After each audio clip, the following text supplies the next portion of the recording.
One day, Thomas was at the quayside of a small village. Fish were being loaded into his cars. Work took a long time. The fishermen were using old equipment, and Thomas was worried. I'm going to be late for Henry at the docks. He won't like this at all. Please hurry up. Thomas was rudely interrupted. Driver and firemen laughed. Whew! Sniffed Thomas. What a pawn! He was much happier when he was speeding along the coastal line. Then, in the distance, he saw a man waving a red flag. What's the matter now? High tides are damaging the track, reported the man. I marked the spot. We'll go and inspect, said the driver.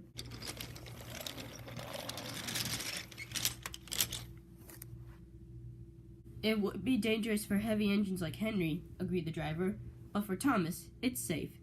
The guard laid a red oil lamp by the track to warn engines. When we get to the docks, I'll tell them to close the line.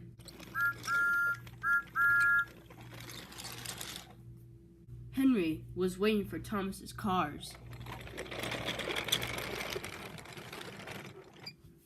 Paul, you're late, and that smell's making me ill. It's the fish, replied Thomas, and there's danger on the rails.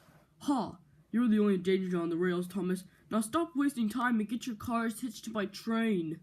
Thomas's driver and fireman were in the yardmaster's office, and they heard Henry's whistle. He was steaming out of the station with his long, heavy train, called the Flying Kipper.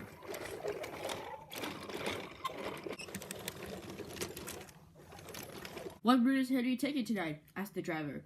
The coastal route. It's the quickest. But I told you, gasped the driver. That's dangerous for a heavy engine like Henry. The yardmaster quickly found the signalman. Henry roared past the signal box. I'll soon make up for lost time. The signalman couldn't hear the warning. By the time he did, Henry was far away in a cloud of smoke. But when Henry reached the coastal track, his hopes for a fast run were dashed. Fog floated everywhere. I can't see, cried Henry, nor could his driver. And when he could, it was too late.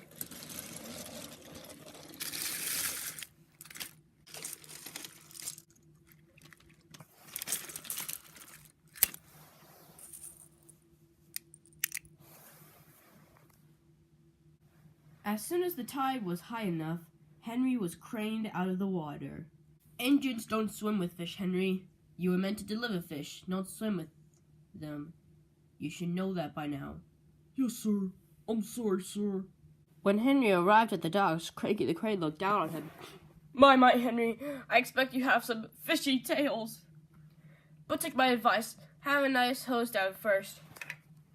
But there was worse to come. Look, they caught all this fish and a big green whale. That's not a whale, it's a monster. Henry was most upset.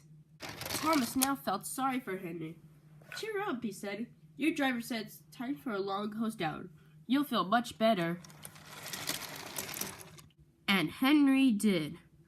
I'm sorry I was so rude to you, Thomas, he said. That's all right, but can you smell something? What? Fresh air. Oh, yes, replied Henry happily.